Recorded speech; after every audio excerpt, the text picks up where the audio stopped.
Dance Universe. Hello. Diba? Ayan. Parang hindi naman nalalayo yung dance style nyo tonight sa usual na ginagawa ng respective groups nyo. Anong ginawa nyong kakaiba? Para lang itong performance na to would be unique also for the both of you. Talagang ano talaga to, kailangan talaga maanohan ko yung energy nito dahil kung nakikitama si Ate Yan, kaya niyang pumareha sa lahat ng klase ng genre. So, nung binigay sa amin to, magpinsan kami, merkado, So, merkado, mamarkado. Gano'n. Mamarka yan. Oo, mamarkahan namin yan. Sila.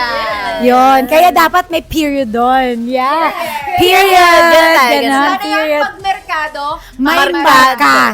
Magsabay tayo para maganda. merkado. Markado. Ako markado. Pag merkado. Pag merkado, markado. Gayon. Yes, wala nang duktong yun. Merkado lang, period. Yes. Aha, ganyan.